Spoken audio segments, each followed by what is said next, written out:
Today is March 13th, 2021. I recorded a video, I think, last month or maybe earlier this month.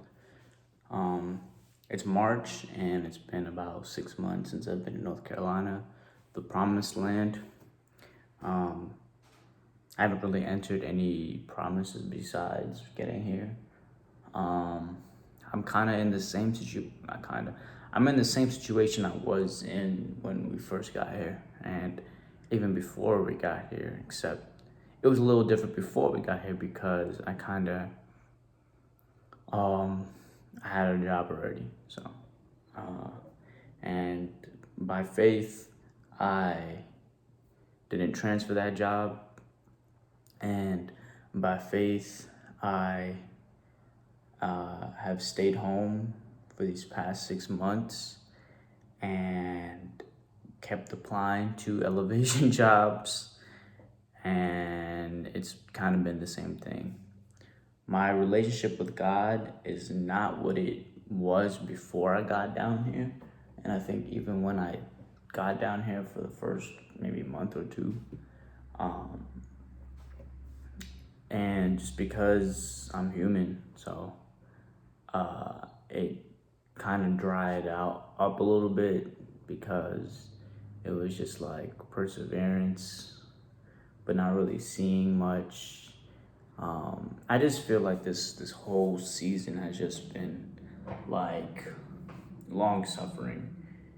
Like it's not the worst season, but it's just like it's the wilderness. Like it feels like this isn't the promised land.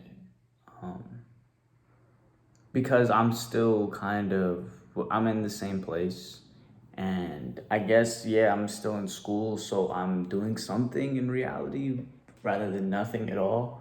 But I just thought I thought it would be different. And of course, God still has a plan, and I literally have to hold on to his promise because I would have nothing. I would have no hope. I'm reading Isaiah 4, verse 6. Well, two things in the Bible that I read today. I usually read Isaiah because that's the book in the Bible that I'm up to. And then I go back to Psalms because I finished Job. And after Job is Psalms, but I'm not going to read Psalms by itself because it's like short and kind of poem-y. So today I opened my Bible, trying to go to Isaiah. Well, it's bookmarked, but it landed on Psalms, so I figured I'd read Psalms first today, and I read Psalms 95, let us sing songs of praise. And I want to say what it said exactly. So they were kind of they were talking about the 40 years in the wilderness, and the author says, "For 40 years I loathed that generation and said, they are people who go astray in their heart, and they have not known my ways. Therefore I swore in my wrath, they shall not enter my rest." So yeah, some of those people in the wilderness on that journey, they gave up. They started worshiping the golden calf, even though there were provisions literally falling from the sky, and they sort of, they gave up on God, and forgot to acknowledge him, and they turned away. And in this season of my life, there have been times where I just completely turned away from God. But I always knew that, it was God that I have to go back to. And clearly I went back and have just tried to figure out, get guidance of what I should be doing in this season. So Gabrielle and I have been serving as volunteers at Elevation, just because we knew that we needed to volunteer, and we kind of been putting it off for a while. So we finally went. I think this week will be week 3. So of us volunteering there, and I guess it's a step in the right direction. And we've also been going back to church, attending services. So it's a step in the right direction for sure. And I know and I feel it. It's just like we just don't really see the end so clearly in this season. I kind of see the end of this like long suffering dry season to sort of end when the baby's born in June. But I mean, who actually knows? Because I thought was gonna be the end of this dry season when I finished last semester because I was supposed to graduate, and then nope. And I I I haven't given up on God, and I don't want to make it seem like my only goal out of this season is to get what I want from God, but it's not. It's a huge prayer request, and it's a prayer request that I've been praying for a long time, and everything is I mean everything is fine and dandy, but everything is okay. Our needs are being provided for, and there's a lot to give glory to God for, and we do that. But in terms of God answering this one specific prayer, He hasn't in the way that I need Him to, entering into my calling. But I mean, He's done a million other things, so there's things to be grateful for. Isaiah 4 is another was what I'm up to in Isaiah.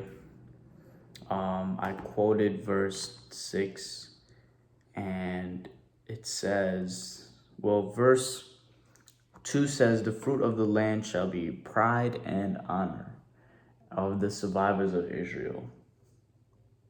I just wrote that because it said the fruit of the land. And verse 6 says, "There will be a booth for shade by day from the heat, and for a refuge and a shelter from the storm and rain." And there will be a booth for shade kind of reminded me of like the Feast of Booths, and how they sort of kept that tradition in the 40 years in the wilderness. And I kind of go back to the 40 years in the wilderness because I feel like I'm still in the wilderness, even though I referred to North Carolina as being the promised land. Not quite. You know, I feel like this is just a pit stop, and it is the promised land in some ways, but it's not exactly it. And I know that this wonders long suffering pays off. It'll be worth it, you know, because Gabrielle, she is the only one working, and she's pregnant, and she has to work hard, and she works hard at her job because she's good, and nobody else does their job correctly, and they just do their job at a different standard, which is not the standard. And then Gabrielle works above and beyond, and she comes home every day and she's tired, and she has to work because I don't work. And it's not like I'm making money. I can be like, hey, don't work. And it's not like I'm not applying to jobs. I've been applying. I don't hear back at all. And the bills get paid, but this is the first month that our rent didn't get paid on time, and it's just always causes stress, and because she has to work, and she doesn't get paid enough, and but it's always enough to pay everything. But you work, and then you see all your money go away, and it's just like, you get caught in that cycle of like, I'm working for what, to pay bills, and get tired, and for a job that doesn't, that they don't care about you. If you quit, they'll just replace you, and it's just like there's no value in what we do. It's just like we're just paying to live, and I can't help her financially because I don't work. And that's been my prayer request, is for to get a job. And then some days, or like right now, I'm having a thought like maybe I should have just kept the champs job so that it would help us out financially. But I took a step of faith, and this step of faith has brought me here, where I'm just sitting and waiting and doing the same thing, and not really kind of advancing, because I don't know how to advance anymore. you know, just find so much purpose in this season that I feel fulfilled. I just feel like I'm walking, but it's I have to persevere. I have to embrace and endure this long suffering.